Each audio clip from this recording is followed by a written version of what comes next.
Well,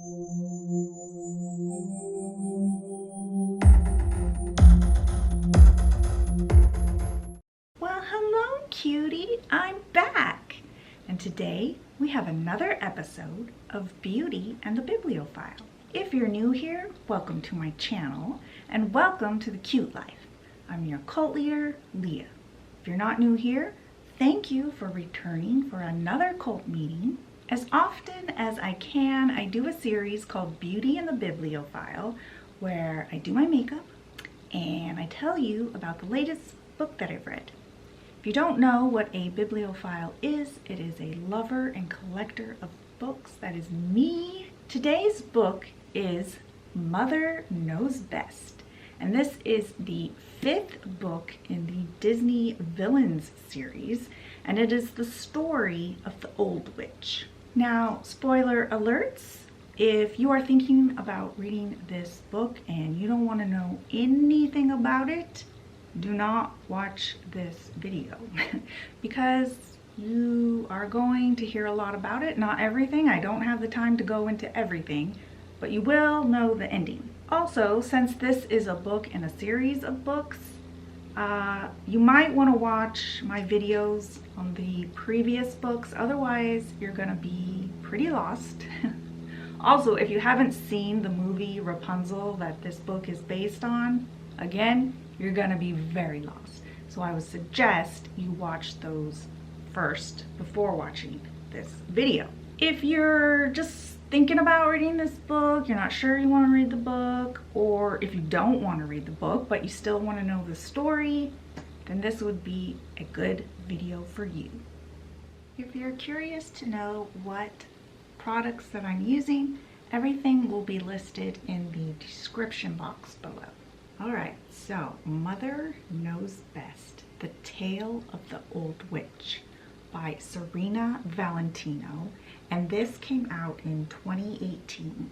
Once upon a time, tucked away in a dead forest, lived a family of witches, and around this forest was an impenetrable thicket. This was the boundary between the land of the living and the land of the dead. And the witches who lived there rarely crossed the border, and they never really messed with the surrounding villagers. The only thing that the witches asked for in return from the villagers for not hurting them was their dead. The dead forest was where their dead rested, or so the villagers told themselves. Now, the family of witches that lived there consisted of 3 sisters, triplets, and they were Hazel, Gothel, and Primrose. And they lived with their mother, Manya, and she was the queen of the dead and one of the most feared witches of all time. Okay, I'm gonna let my skincare sit for a few minutes before we move on to makeup. Now, Manya always let it be known that her daughters were a disappointment to her. Even though they were triplets, they were not identical. And now everyone in the magical realms knows that it is a great honor to have identical witch daughters because they were more favored among the gods and they possessed a higher quality and ability to do magic. Now, Gothel was the youngest, and she was very focused on someday taking her mother's place as the queen of the dead. And there was nothing more important to her except for one thing, and that was her sisters.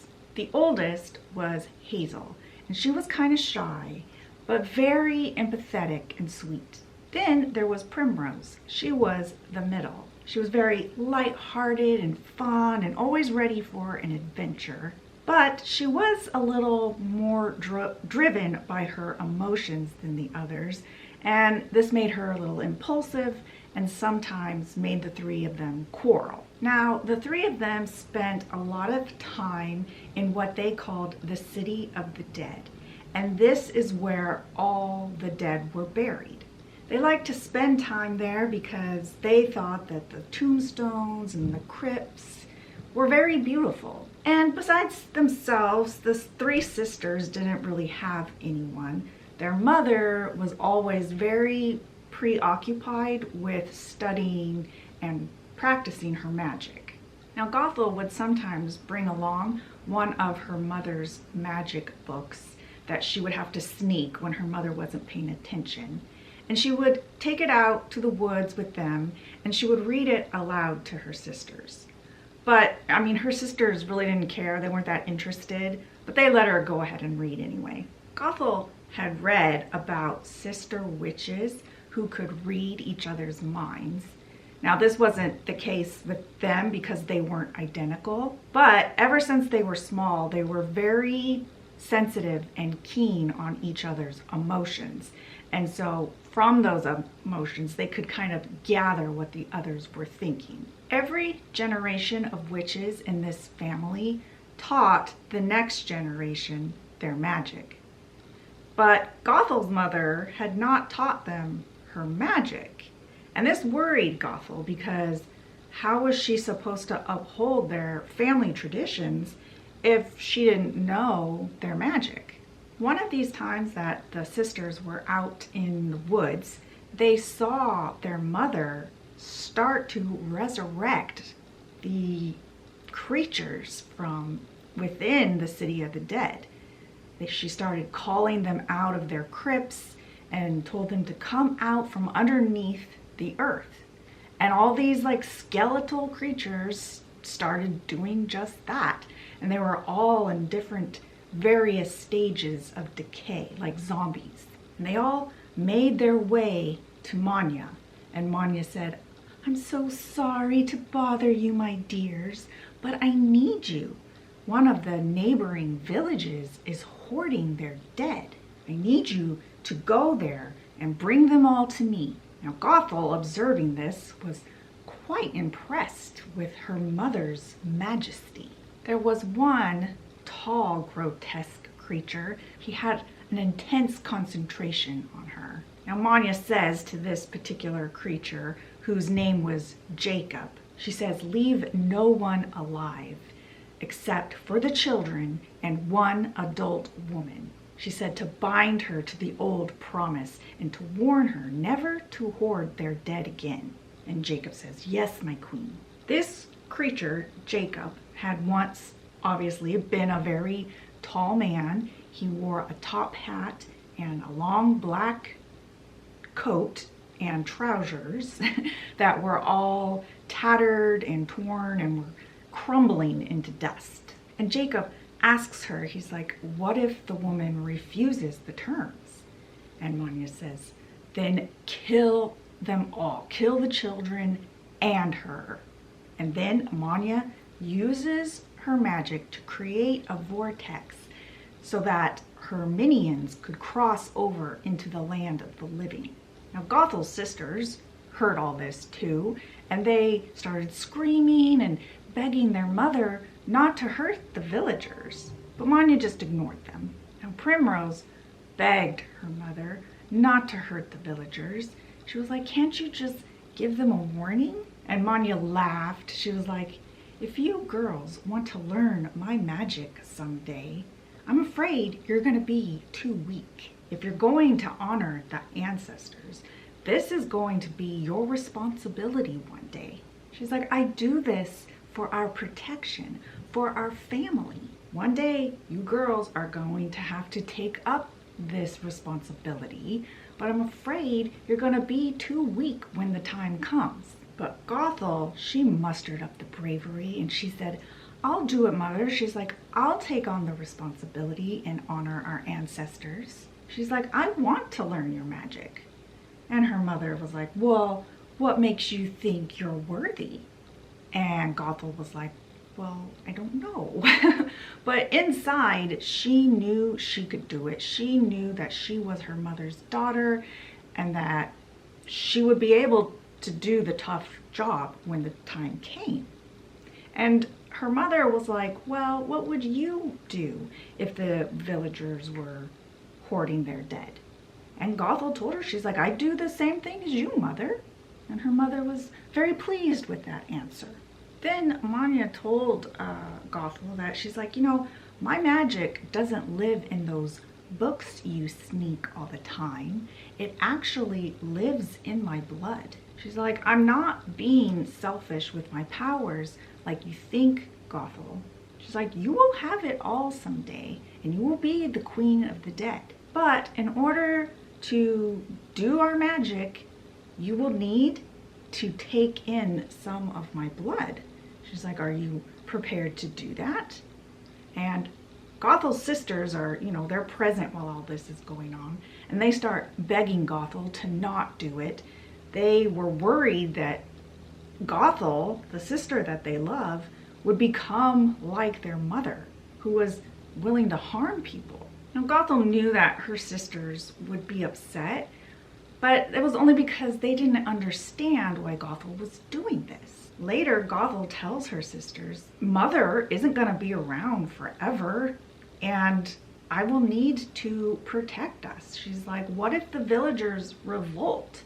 How am I supposed to protect you without Mother's magic?" Now, Primrose suggested that they just leave their mother there to do what she wishes, and they would figure out a way out of this forest. But Gothel told them that she had decided she was going to take her mother's blood, and she really wanted her two sisters to take it with her. That way they could protect each other. But of course her sisters were worried that then all three of them would become like their mother, cold-hearted and a killer. And Gothel felt like she was being torn in two, having to choose between her sisters and her mother's magic. But after a bunch of arguing, the three sisters all agreed that they would take their mother's blood. But the other two made Gothel promise that she would never hurt the villagers, and Gothel agreed. So the sisters prepared to receive their mother's blood. There would be a ceremony in the conservatory, which is somewhere that the girls were never allowed to go. And Primrose asked Gothel, she's like, "What do you think is in there?" And Gothel was like, "It's Rapunzel." And her sisters is like, "Rapunzel? Who?" And she's like, no, it's a flower." She said, "The only thing that lives in this dead forest is those flowers in that conservatory." And Primrose is like, "Well, how do you know all this?" And Gothel was like, "From reading Mother's books and journals." She's like, "That flower has been in our family for generations, and it's going to be our responsibility to protect it." The next day, Gothel went to the conservatory. Her mother was in there, and she invited her inside. The conservatory was beautiful. It was constructed of pane glass, almost looked like a church. And her mother tells her that, you know, one day this is going to be your place of power. And it was filled with Rapunzel flowers. There was also magical markings on the ground and a table with a bunch of Rapunzel's mother's magical items. Now all of a sudden the Rapunzel flowers started to glow, and Gothel thought it was just breathtaking looking. And Gothel's mother says, "You know, this is your real inheritance." And Gothel's like, "The Rapunzel?" And her mother's like, "Yes." She's like, "This is paramount." She's like, "If you intend to live as many lifetimes as I have, you absolutely have to protect the Rapunzel. If for no other reason than to protect you and your sisters from the indignity of old age." And Gothel said she understood. Then it was time for the ceremony, and Primrose and Hazel show up. And Manya, she looks out into the forest. She says, "Come, my children, and behold your future queens."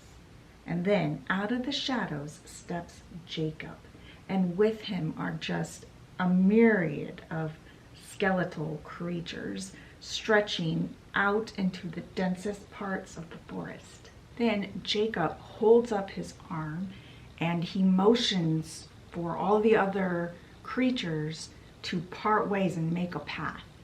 And then coming down the path, the sisters can see something coming. And their mother says, "Welcome, little ones. Behold your future queens." And then the sisters see what it is.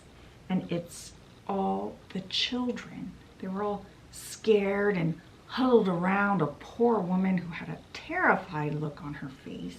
And they all had this like black tar that was all dried up and shoved into their eye sockets.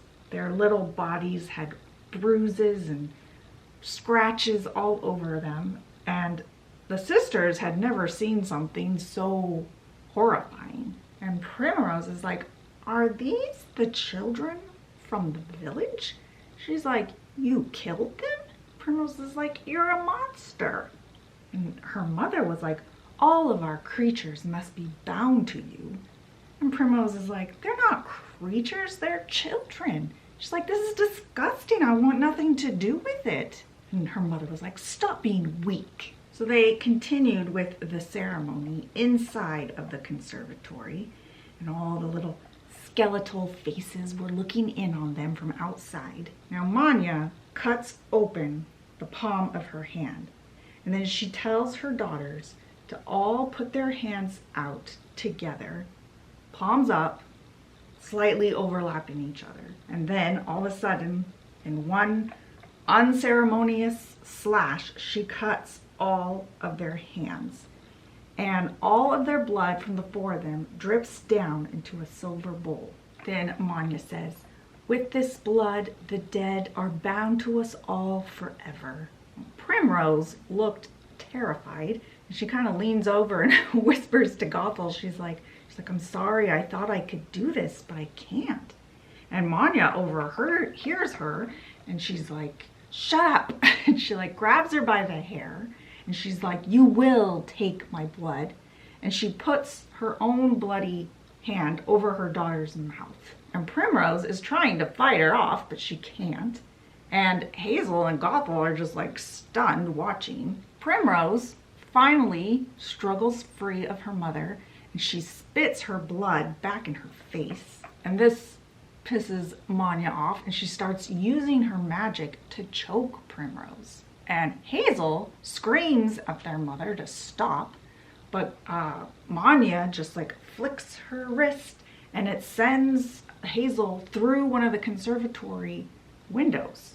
Now Gothel doesn't know what to do. She hadn't taken her mother's blood, so she didn't have any powers. Then she remembered her mother's most cherished possessions, the flowers. So she runs over, she grabs one of the oil lamps, and then goes and stands in the middle of all the Rapunzel. She yells at her mother. She's like, "Let her go or I'll burn it all to the ground." And Manya stops dead. She lets go of Primrose, and she's like, "Gothel, no." She's like, "You'll kill us all." When Manya let go of Primrose, Gothel goes running over to her, helps her up, and then they run outside to go help Hazel. And Gothel yells at her mother. She's like, "Please, mother, please." She's like, "Don't hurt us, don't kill us." And Manya's like, "Kill you?" She's like, "I could never kill you. I could never hurt you." She's like, "Hurting you would be like hurting myself." She's like, "I couldn't hurt you if I wanted to." But then she's like, "Your sisters, however, they have to die." And Gothel's like, "No, mother." She's like, "You have to die." And then she hurled the oil lamp into all the Rapunzel flowers, setting the conservatory on fire. And Manya starts screaming. She's like, "Gothel, what have you done?" And Manya starts to wither and age and crumble. The flames overtook the conservatory, and at the last minute, Gothel snatched up the last remaining Rapunzel flower.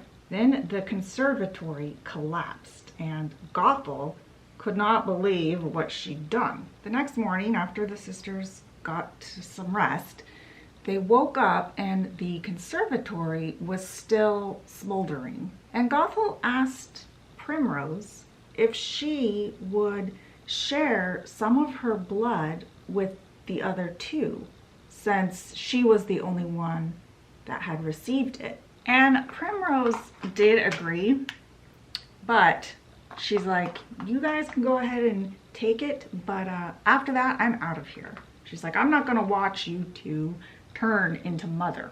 She ends up storming out, and Hazel goes running after her. After they ran off, Gothel decided to go into their mother's room and see if there was any other magical books or anything in there that she might want. And as she was looking around in her desk, and she found a key. Now, Gothel knew that this key went to their mother's vault. It was a place where they kept their money and stuff like that. But Gothel knew there must be some other high value magical things in there too. But before she did that, she needed to replant the Rapunzel flower.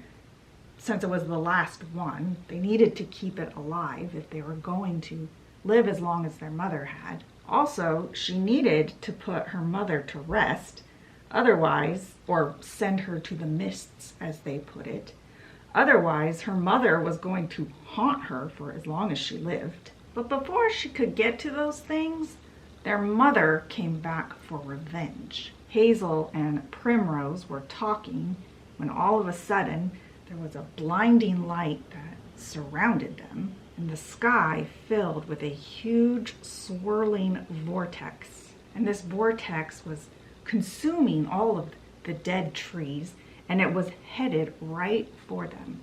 And all the sisters sensed that this was their mother. Now the vortex was getting closer and closer to Hazel and Primrose, and they're running, and they didn't dare look back. But then all of a sudden, they hear Gothel yell, "Mother, stop!" And they look back, and Gothel is staring the vortex in the eye. She has her hand up in front of her like a shield. Gothel's like, "You stay away from my sisters, you witch." And their mother's voice says, "You thought you could get away with murdering me and taking my place?" She's like, "You're a bigger fool than I thought." She's like, "You are destined to be alone forever, Gothel." Then the vortex began to focus all of its energy on Hazel and Primrose, bringing them to their knees and making them scream in pain. And Gothel's just screaming, "Mother, stop!"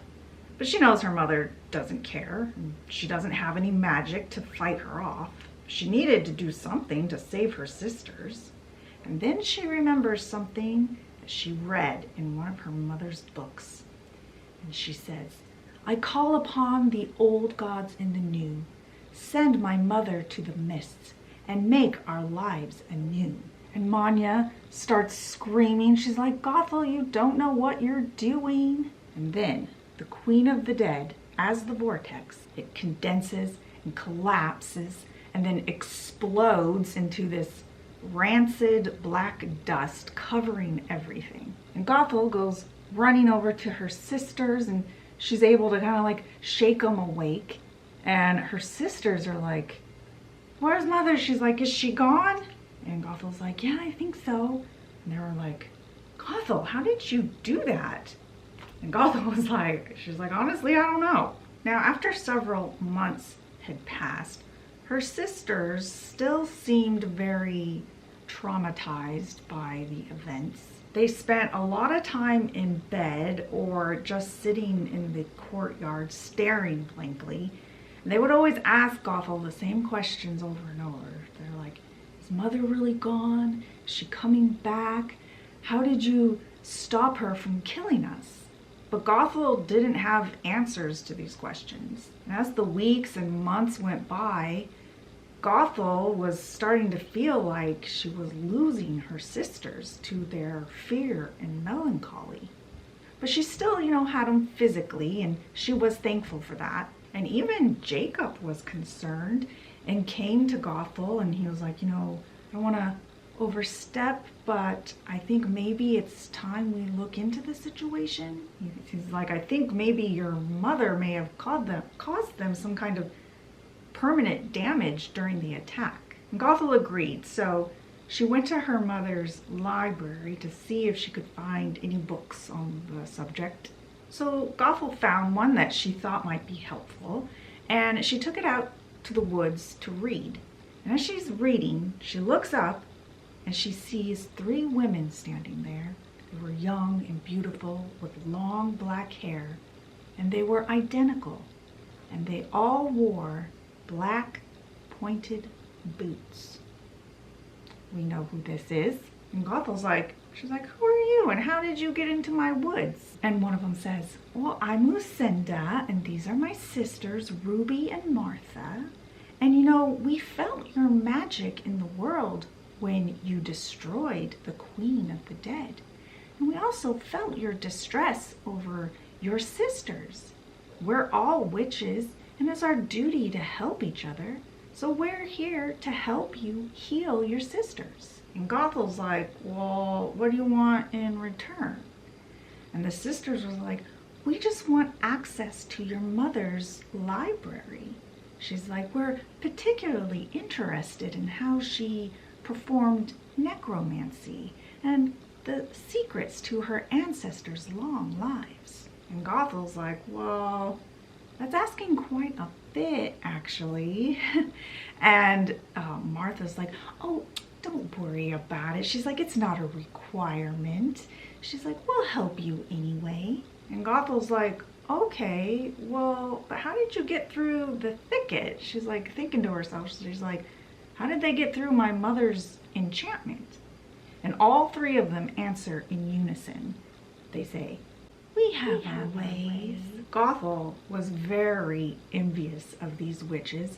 They obviously had more powers than she did. And Gothel was like, well, would you help me learn my powers?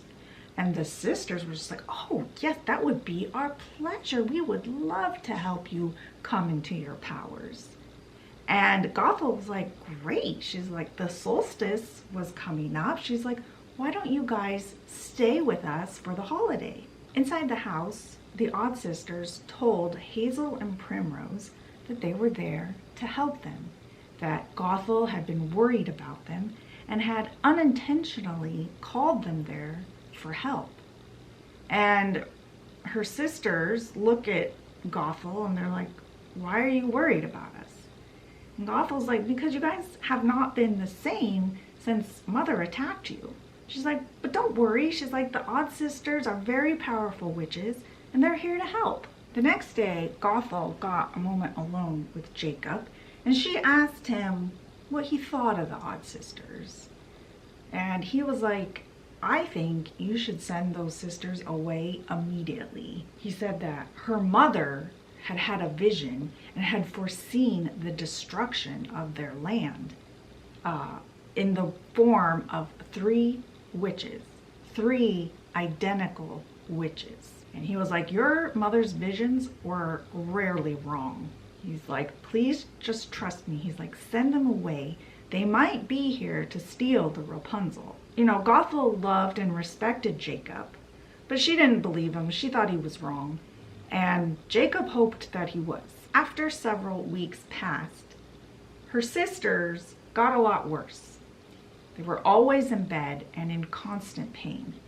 So Gothel, Ruby, and Lucinda, they were always in the library trying to find a spell to help them, while Martha stayed with the sisters and tried to make them as comfortable as possible. Now Gothel decided to take a break from studying one of these times, and she finally went down to the vault. In the vault, she found a vial of her mother's blood and a letter from her mother to Gothel.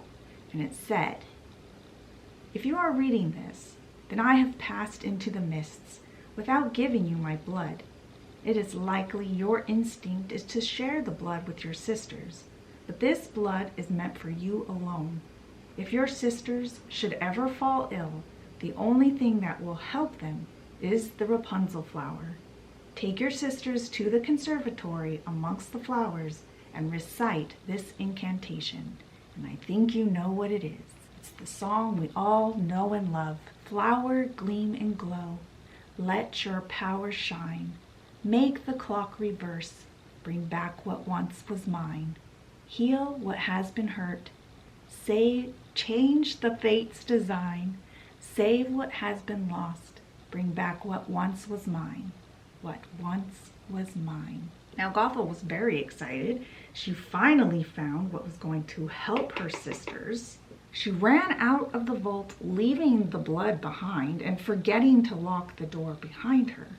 And on her way to her sister's room, she bumps into Lucinda. And Lucinda is crying.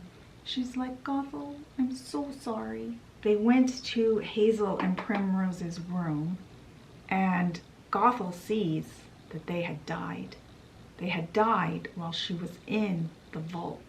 They had died because she had taken too long. And Gothel asks the odd sisters, she's like, what happened? They were like, we don't know. They just stopped breathing. Now Gothel screamed for Jacob. When he got there, she ordered him to take her sisters to the greenhouse that they had built to replace the conservatory. And inside is where Gothel had planted the last remaining Rapunzel flower. So Jacob, with the help of a few minions, take the sisters' bodies down into the greenhouse. Gothel takes out the crumpled up piece of paper with her mother's incantation on it with the flower song. As she recited it, the flowers began to glow. Nothing changed. Her sisters remained the same. So she said it again, but still nothing. And Gothel's like, I don't understand. My mother said that this would work. And Jacob was like, well, maybe one flower isn't enough. And then the odd sisters were like, well, we'll say it with you. Maybe our magic can help. So Gothel and the odd sisters repeated the incantation again, but still nothing. It hadn't worked. The flower was enough to heal, but it wasn't enough to resurrect two people. Now Gothel was beside herself with grief. She tried to slap her sisters awake, and the odd sisters had to pull Gothel off of them. Lucinda tried to calm Gothel down, but she couldn't. So she ended up putting her hand over Gothel's eyes and said, sleep. And she sent Gothel into a deep, dreamless sleep where she couldn't feel her pain anymore. Lucinda felt so bad for Gothel. Lucinda couldn't imagine the pain she was going through. Losing her sisters was Lucinda's greatest fear. And Gothel was all alone now. So Gothel slept. Jacob put her in her bed and made her comfortable. Then he sent the odd sisters away. But before they left, Lucinda whispered into Gothel's ear to not wake up until she was healed. Then they left, and Jacob put Primrose and Hazel's bodies into a crypt. Now many years passed, so many years that Jacob couldn't even count. Gothel just slept with the Rapunzel flower at her bedside table, and Jacob would care for it, and every once in a while he would come and recite the flower song in order to keep Gothel young. So Gothel never aged, even though the landscape around her changed. She remained timeless with help from the flower. But after so many years, Jacob decided that he wanted Gothel to wake up, and he sent a raven to the odd sisters, asking them to come back and wake her up. And they wrote back that they couldn't. They were dealing with an issue with their own little sister. They were sorry they couldn't come, but they would as soon as everything was dealt with their family. Instead, they sent their cat Flanzy, and they sent along an incantation that he could recite and wake her himself. So he took the letter and stood by Gothel and read it aloud. It said, "Wake the grieving sister, bring her to the light. Send all thoughts of grief away and chase away the night." And then Gothel slowly opened her eyes and she says, "Mother was right. I am destined to be alone. Now Gothel didn't know how long she had been asleep, and neither did Jacob. It could have been a few days, or it could have been hundreds of years.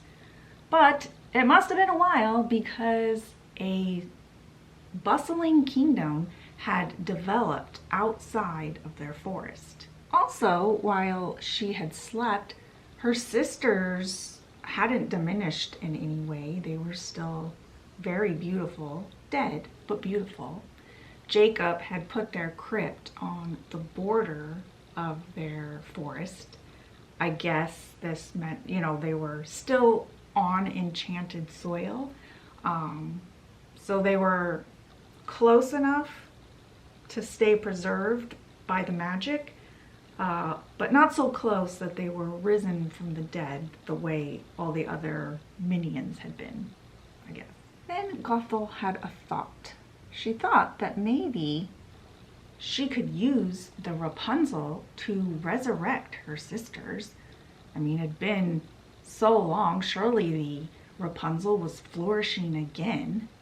But right when she got up to go check, Jacob came running in. He told her that he had a carriage waiting to take her away. The nearby kingdom's army was marching on the forest, looking for a magical flower to heal their ailing queen. And Gothel's like, well, how do they know about the flower?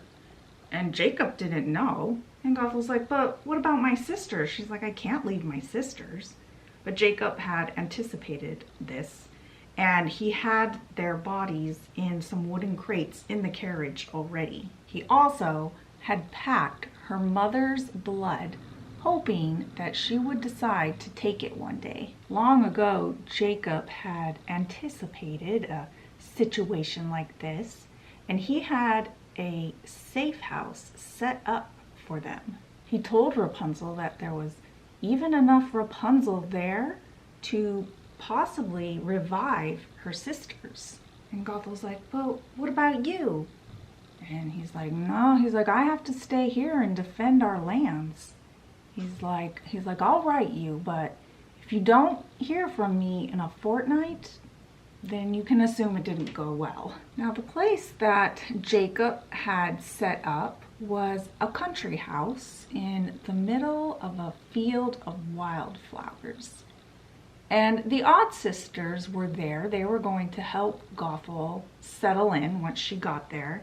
And they had gotten there through their flying, traveling house. And they had it parked in the field of wildflowers. And at the other end of this wildflower field were some black, rocky cliffs overlooking the ocean. Now, Lucinda had arranged for a housekeeper to help Gothel when she got there, and her name was Mrs. Tittlebottom. Tittlebottom. It's a hilarious name, Tittlebottom. Tittlebottom.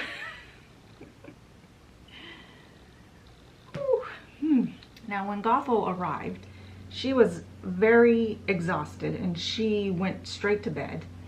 And Martha says to Lucinda, she's like, do you think she'll share the flower with us? She's like, did you see it anywhere? And Lucinda was like, shh. She's like, let's not bother Gothel with that right now. Now, when Gothel woke up, she asked the Odd Sister, where's all this Rapunzel? And the Odd Sisters were like, well, you know, we only found one Rapunzel flower. She's like, I'm assuming it's the one that Jacob replanted. Apparently did not flourish as much as Jacob thought it would. And Gothel's like, well, what about my sisters? Where are my sisters? And they're like, don't worry, they're down in the cellar. They're perfectly safe. She's like, they're locked away in the cellar. There's only one key, and you have it in your bedside table there. And Gothel asked the Odd Sisters, she's like, how am I going to save them? And the Odd Sisters were like, I don't know. Then Gothel remembered her mother's blood. Maybe that could help her sisters. So she stood up to go down into the cellar, into the crates where she assumed Jacob packed it. But when she stood up, she felt faint. So Lucinda was like, no, you rest. I'll go down and get it. And Gothel gives her the key to go down into the cellar. But when she gets back, she tells Gothel that she couldn't find it. So Gothel panics. She's like, it's gotta be somewhere. And Lucinda's like, don't worry. I'm sure it's here somewhere. She's like, why don't we just focus on getting you better? Your sisters are fine right now. They're safe. She's like, let's get you all better and then we'll focus on your sisters. She's like, does that sound okay? And Gothel's agreed. Now, several years passed. The Odd Sisters had long left Gothel to start her new life alone with Mrs. Tittlebottom. But Gothel felt abandoned. The sisters had helped Gothel search all the crates and the whole house looking for her mother's vial of blood, but they never found it. And in Gothel's solitude, she began to dislike the Odd Sisters very much. She was furious with them for refusing to come back and help her resurrect her sisters. And her memory of them began to become distorted. Her loneliness began to twist her mind. The longer they were away and the more letters that they sent saying they were sorry that they couldn't come, the more she began to distrust them and even hate them. Now the years passed and Gothel became old again. She wasn't bothering to use the flower. She felt like the older she got, the better, because that meant she was closer to dying and she could be with her sisters again. Now one day Gothel was in the garden and all of a sudden the Odd Sisters come swooping in like wild harpies and they're like, why do you look so old? They're like, why haven't you been using the flower? They're like, you haven't lost it, have you? And Gothel's like, no. She's like, it's out there among the other wildflowers somewhere. And Gothel's like, why are you here? And the Odd Sisters are like, we're here to help you like we said we would. And Gothel's like, oh yeah? She's like, you're here to help me now that I'm ready to die? And Gothel's like, if I can't have my sisters and I can't have my mother's magic, then I have nothing to live for. And the Odd Sisters get upset at her and they're like, you get up and you use that flower right now to make you young again, and then we're gonna figure out how to help your sisters. And Gothel's like, well, I don't believe you. And the Odd Sisters are like, oh, you don't? They're like, would you believe us if we told you that we went back to the dead woods amongst the ruins of your home and we found the vial of your mother's blood? And she's like, you did? And they hold up a little bottle of blood. And Gothel's looking at it. She's like, that's not my mother's blood. That's not the bottle that it was in. And they told her that the original bottle had broken. They had found it smashed on the floor of the vault. Most of the blood had spilled out of it, but they were able to salvage some of it. And Gothel was like, huh. She's like, well, do you think it will work? And the Odd Sisters were like, well, there's really only one way to find out. Now the next thing Gothel knew, she was waking up in the field of wildflowers on her back, looking up at the Odd Sisters. And she was young again. And the Odd Sisters told her that she had fainted after she had drank her mother's blood. So they took Gothel into their house to help her calm down and to get her some tea. Now inside the house, it dawned on Gothel that these sisters probably didn't really give her her mother's blood, because she remembered that Jacob had said that he had packed it. So they couldn't have found it back at her old home. Plus, she felt like she probably would have been feeling more magical by now, but she didn't. And so she asks them, she's like, was that even my mother's blood? And the sisters are offended that she would accuse them of such a thing. They're like, of course we did. And as Ruby is serving Gothel some tea, Gothel notices that there's some dirt under her fingernails and on her hands. And Gothel's realizing, she's like, these witches stole my flower. And she asks them, she's like, did you take my flower? And Martha just screams, she's like, yes, we took it. She's like, we had to. She's like, but it's not what you think. Besides, we made sure that you used it first before we dug it up. And Gothel's like, how could you do this to me? And the sisters were like, we were just gonna borrow it. We were gonna bring it back. We just needed it to help our friend Maleficent. They're like, we were gonna bring it back after that, and we took every precaution to preserve it. We even enchanted the soil of the pot that they put it in. And Gothel's like, well, why didn't you just ask me for the flower? And Martha was like, well, I don't know. She's like, I guess we were just afraid you would say no. And she's like, we're sorry. And then Lucinda gets angry at her sisters, and she says, you stop apologizing to this sorry excuse for a witch this instant.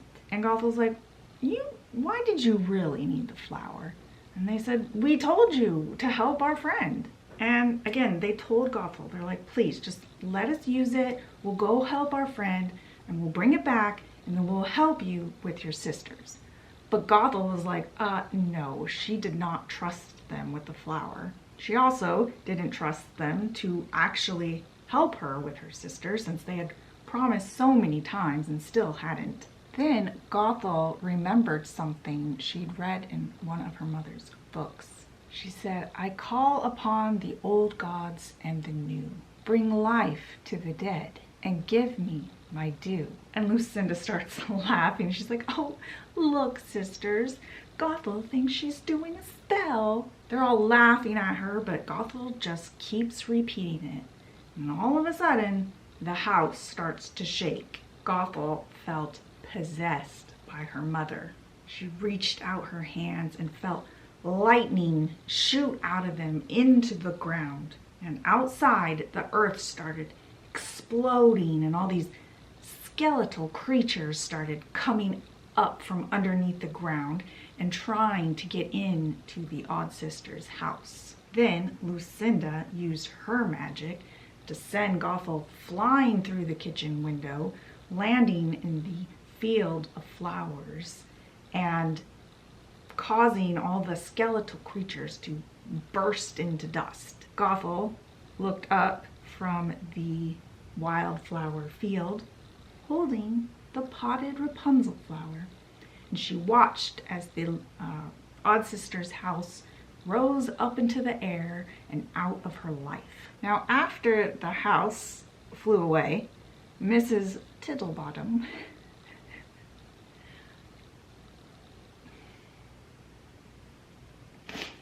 she comes running out of the house, and she's like, what happened? Now, Mrs. Tittlebottom had very poor eyesight, but even with her eyesight, she could tell that Gothel looked much younger. But she didn't say anything because she didn't want to offend her, or maybe because she didn't want her suspicions about Gothel confirmed. Then one day, Mrs. Tittlebottom comes to Gothel, and she tells her that she found out that some of the soldiers from the kingdom were on their way there because they were looking for some flower that they think once belonged to the Queen of the Dead. And Gothel panics. She's like, oh my gosh, we gotta get out of here. Now Mrs. Tittlebottom was confused. She's like, what's the matter? And Gothel's like, these soldiers are coming here to destroy my home. They think I'm the Queen of the Dead. And Gothel grabs the Rapunzel flower, and Mrs. Tittlebottom is just like, well, calm down. She's like, how about this? How about you go and you hide in the cellar. I'll pretend that I'm the lady of the house. I'll go run and replant the flower out in the field before the soldiers get here, and we can just pretend like we didn't know anything about it. And Gothel's like, well, they can't have my flower. And she's like holding on to it. And Mrs. Tittlebottom's like, well, I don't think we have a choice here. And Gothel's like, well, I don't understand why they need it anyway. She's like, you know, they already have one from the last time the queen got sick. And Mrs. Tittlebottom's like, well, I guess, you know, with her pregnancy, she's relapsed. And, you know, I'm assuming she ingested the last one. And Gothel's like, oh, fine. She's like, you're right. Let him have the flower. So Mrs. Tittlebottom, she takes the flower. Gothel goes down into the cellar. Mrs. Tittlebottom, she tells Gothel, I'm gonna go replant the flower out in the field, and when the soldiers leave, I'll let you out of the cellar. So Gothel goes down into the cellar. She hadn't been in there since they moved in because that's where her sisters were kept. And she goes to their coffins and she opens them. And they still look like her sisters, though just kind of opaque glass replicas. They still looked beautiful, just dreadfully pale. She touches her sisters, and then her hands start to glow the same way that the Rapunzel flowers do. And the light spreads into her sisters' bodies. And Gothel's like, Hazel? Primrose? They don't answer. The power of the flower was doing something, but Gothel didn't know what. And then she looks down at her hands, and they're old and withered again. She looks in the mirror, and yeah, she's old again. She needed to get to that flower or she would die. I guess somehow the power of the flower that had just made her young transferred to the sisters, and so that's why she got old again all of a sudden, I guess. I don't know.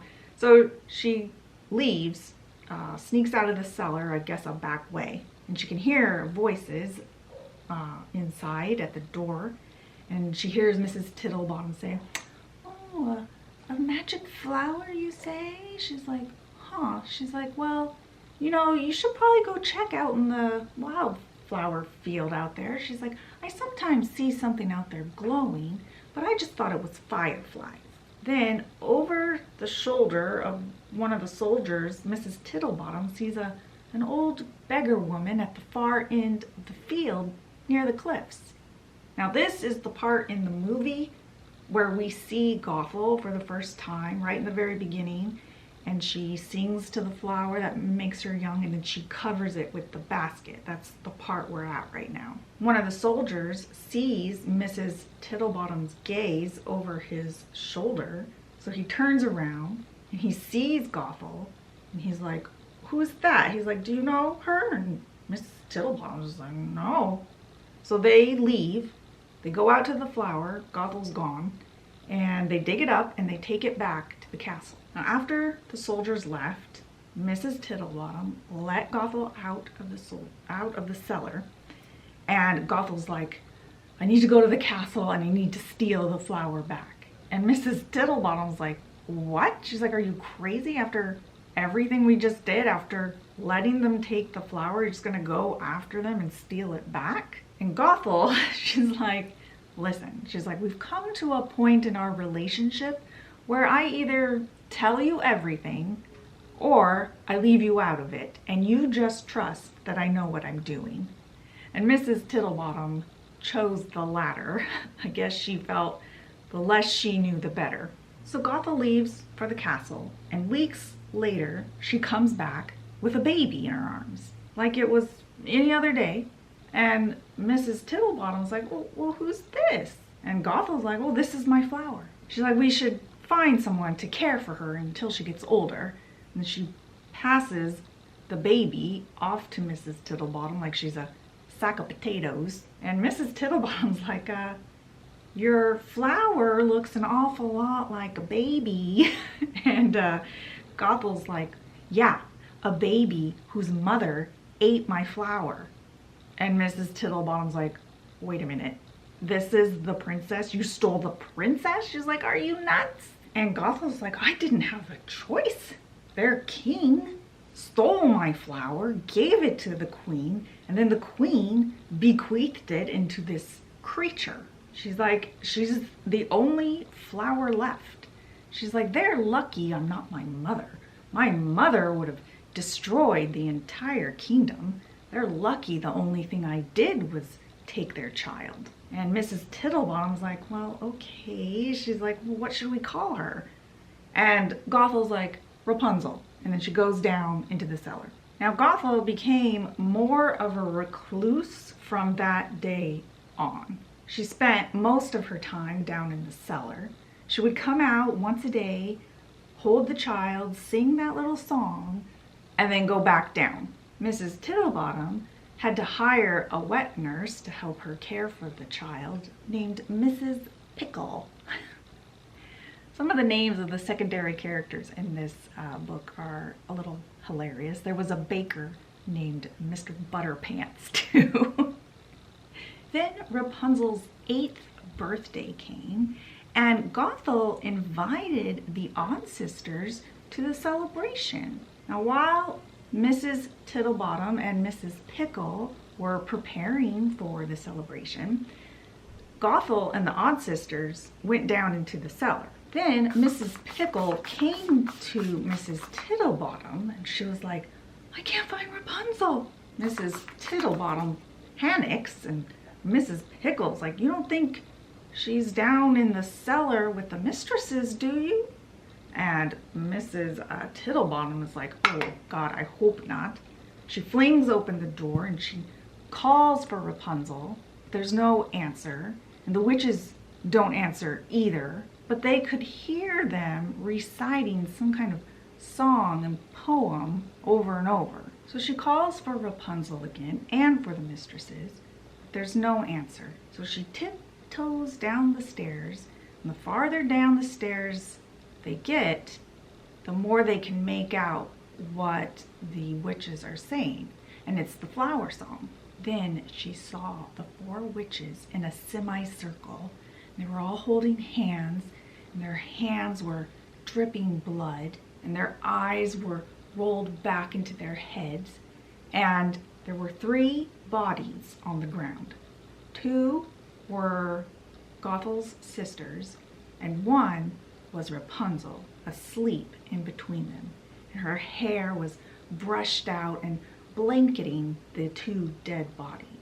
And her hair was glowing as they sang the song. Mrs. Tittlebottom, seeing this, lets out a scream and wakes them all from their trance. Gothel screams, you ruined it! Lucinda waves her hand and sends Mrs. Tittlebottom flying across the room into a bookcase that falls on top of her, rendering her unconscious. And Gothel's like, no, no, no, don't hurt her. She's like, I need her. And Lucinda's like, why? And Gothel's like, just don't. And Lucinda's like, well, what about the other one? And Gothel's like, oh, her? Oh, you can kill her.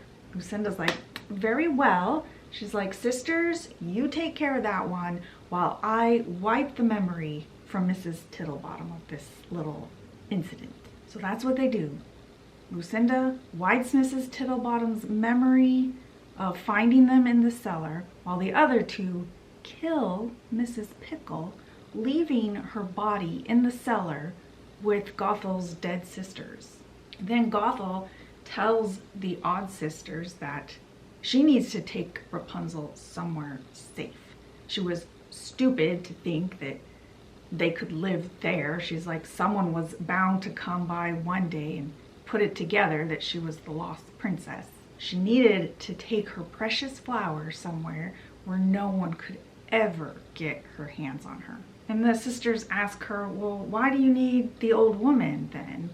And Gothel's like, I need her to watch over my sisters while I'm with Rapunzel. Lucinda, also, I need you to do a memory charm on Rapunzel so that she doesn't remember any of this. I want her to think that she's always lived with me, her loving mother, in her tower. Now this safe place that Gothel had been referring to was a tower, and it was her mother's hiding place that she had read about in her mother's journals. And it wasn't far from the dead woods, which was now, completely abandoned and considered haunted. So there wasn't a lot of people around there. So 10 years pass. Rapunzel and her pet Pascal have lived in the tower with her mother this whole time, and Gothel would constantly go back and forth between the tower and her country house to check on her sisters. She would back and forth. When she'd come back to check on Rapunzel, she would use her magic hair to keep herself young. Now, she needed to keep herself young because she needed all the time in the world so that she could figure out how to resurrect her sisters. That's a really big problem and take multiple lifetimes to figure out. Now, Gothel had waited 10 years to try and use Rapunzel's hair to resurrect her sisters because she needed Rapunzel's hair to be long enough to envelop both of her sisters. Now, it was almost Rapunzel's 18th birthday and the 10-year anniversary of her moving into the tower. Gothel calls the Odd Sisters on the enchanted mirror that they had left with her, and she tells them, okay, she's like, it's almost Rapunzel's 18th birthday, it's almost time to do this ceremony that you promised to help me with. She's like, you need to come back now. The Odd Sisters were like, oh, we can't. They're like, we're trapped in the dreamscape now because of Maleficent. And Gothel, being, so self-consumed, didn't even care. She's like, didn't even ask them if they were okay. She was only concerned with trying to figure out how to get them back there so that they could help her. But the sisters told her that, Maleficent was dead now, which meant they were probably trapped in that dreamscape, possibly forever, if their sister Circe didn't stop being mad at them and let them out. Remember all that story from the last book. Gothel was going to have to deal with this one on her own. And Gothel's like, well, fine. But the Odd Sisters, they didn't care much. They were still, kind of low-key mad at her for not having shared the flower with them when they wanted it to help Maleficent. So then we come to the part in the movie where Gothel is at the tower and she says, Rapunzel, let down your hair. And then from here on out, it's pretty much the movie. Rapunzel convinces Flynn Rider to take her to see the floating lights. They escape the tower, and then Gothel comes back, finds out she's up in the tower, and then we see something that wasn't shown in the movie. Gothel grabs the enchanted mirror and she says into it, she says, show me the sisters, meaning the Odd Sisters.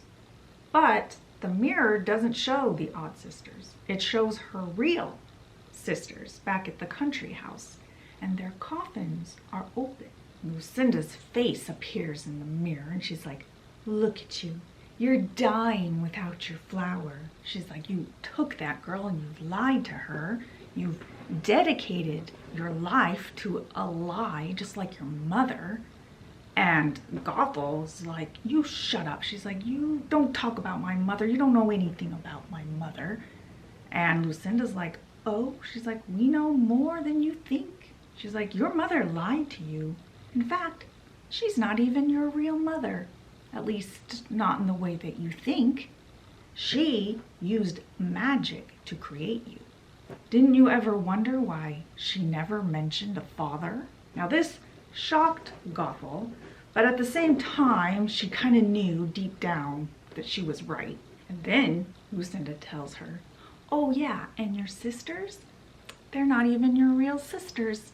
They're just some minions that your mother enchanted to entertain you and keep you out of her hair. But Gothel didn't care. She still loved her sisters. She still wanted to resurrect them, and she needed Rapunzel to do that. So Lucinda's like, go ahead, run your fool's errand. She even told Gothel where Rapunzel was at the Snuggly Duckling, and then all of a sudden the enchanted mirror goes black. Now in the dreamscape where the Odd Sisters are still trapped, they're watching in the magic mirrors everything that we're seeing in the movie. And they're talking amongst themselves as they're watching, and it comes out that it was the Odd Sisters that gave the king a spell that would allow his soldiers to get through the thicket into the dead woods. So it was the Odd Sisters that were behind the king and queen knowing about the flower. So the sisters continue to watch all this in their enchanted mirrors in the dreamscape, and they watch all the way to the part where Flynn Rider sees the glowing green light on the shore and then goes to give the Stabbington brothers the crown back. So they get to that part, and then all of a sudden all the mirrors go black and Cersei's face appears. She tells them to stop interfering, and the sisters are like, well, we're helping. And Cersei's like, every time you try to help, you just ruin everything. Ursula is dead because of you. Maleficent is dead because of you. Snow White is plagued by nightmares because of you. You've already ruined one life in this story, referring to Gothel. She's like, do you really want to ruin another one? She's like, if you really want to see me again, you will just leave it alone. She's like, just trust that the fairies and I have this covered. And Lucinda's like, fairies? And Cersei's like, I have to go now. And then her face disappears. Now Lucinda was pissed about this. She's like, our daughter has betrayed us. She's working with the fairies. She's like, we created her. We gave her the best parts of ourselves, and this is how she repays us? She's friends with the fairies now? Well, then I guess she's dead to us. She is now our enemy. And the other sister's like, no, Lucinda. She's like, you don't mean that. And Lucinda's like, yes, I do. She's like, she thinks we're walking nightmares. Well, she ain't seen nothing yet. And her sisters are like, we can't hurt her. And Lucinda's like, no, of course not. We're not going to hurt her. I could never hurt her. Hurting her would be like hurting ourselves. Echoing the words that Gothel's mother had said to Gothel. She's like, instead, we are going to rip her away from everyone who's been filling her head with lies about us. And the other sisters are like, but won't that make her hate us more? And Lucinda's like, nope, it's gonna bring her closer to us.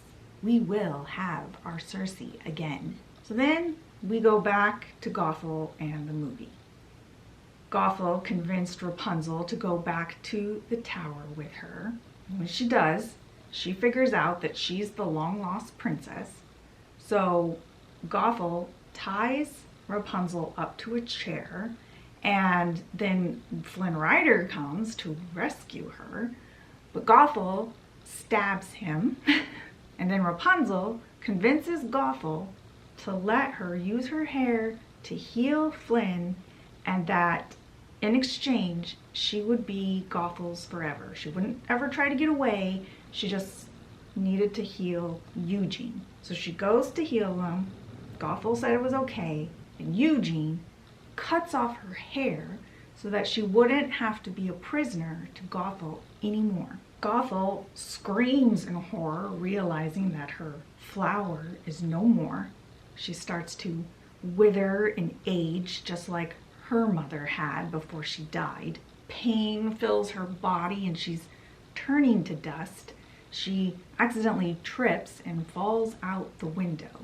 And the last thing that she sees is the same thing that was the last thing that her mother had seen, which was the look of utter revulsion and horror on her daughter's face. Now, we go back to Cersei. Remember, she's in the Odd Sisters flying house in that other dimension or alternate reality. And she's in there reading all of this in the fairy tale book that Snow White had brought her, that had been written by the Odd Sisters. And she looks up from the book and she says to Snow, she says, "He died. Eugene died." And Snow White's like, "Well, that's not fair."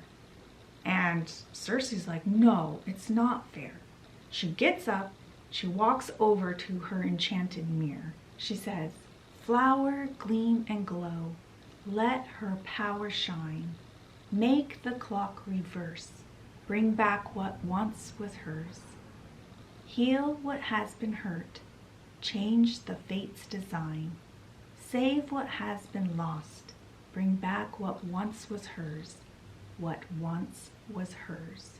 Then one of Rapunzel's tears falls onto Eugene. All this golden magic starts spiraling all around them. And then Eugene wakes up. And Snow White is like, "Did you do that?" And Cersei's like, "Well, you know what? I'm not sure." She's like, "I think maybe Rapunzel still had a little bit of the magic from the flower still in her." But either way, she got her happy ending. Then the house began to shake and it lifted up and it flew them back to the many kingdoms in the earthly realm. And they were very happy to be home again. Then Cersei asks Snow White, she's like, "Do you want to go with me to Rapunzel and Eugene's wedding?" And Snow White was like, "Oh, yes, I would love to." And then Cersei's like, "Great, and then can we also stop and check on Mrs. Tittlebottom?" Remembering that she was still, you know, in that country house alone. And Snow White was like, "Yes, of course I'll go with you." Snow White remembering that Gothel's dead sisters were still in that house too. And she was wondering if Cersei had something planned to deal with that. And Cersei's like, "And will you also go back to Morningstar Castle with me to check on Nanny and Tulip?" And Snow White was like, "Oh, yes, of course." Then Snow asked Cersei, she's like, "Are you gonna let your mothers out of the dreamscape?" And Cersei was like, "No." She's like, "Not right now. Let them sit in the darkness and wonder." She's like, "I am done with them." The end. So yeah, that is the story of Gothel, the old witch. I liked this one. It was, again, like all the rest, back and forth, all these complicated storylines. I did like the idea of her being the daughter of the Queen of the Dead and growing up in a haunted forest. I also kind of liked the idea of her being kind of a failed witch. But again, like most of these stories, a little overcomplicated in the witch's motivation. I kind of like when fairy tales are just, you know, simple, like before with just the Rapunzel story. She was just vain. Seems more realistic to me. Anyway, so I think the moral behind this story is to not live your life in regret and to let go of the past. The only real question I have is what made Gothel decide to let the soldiers find the flower when they came back the second time? Like, what made her just decide to do that? Yeah, like what made her go, "Ah, okay." Because then she changed her mind again anyway. So anyway, that is Mother Knows Best, the story of the old witch. Now in the next book, we are getting the backstory of the Odd Sisters themselves, and I am very interested in that. I am very interested in what their motivation is in messing with all these other witches and villains. So if you liked this video and you want to see that video too, make sure and give me a like so that I know that you like these stories and that I should keep doing them. Make sure and subscribe and hit the notifications bell. So again, so you don't miss anything. And I will see you in the next one. Bye. Once upon a time, there was one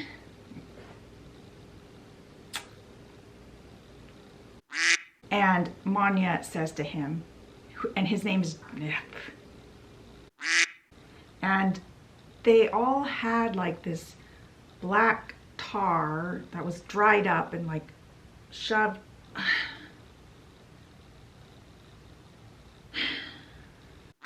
After several weeks passed, to ale their then Mrs. And her hair. Now the safe place that Gothel was referring to was a tower, and it was one of her, and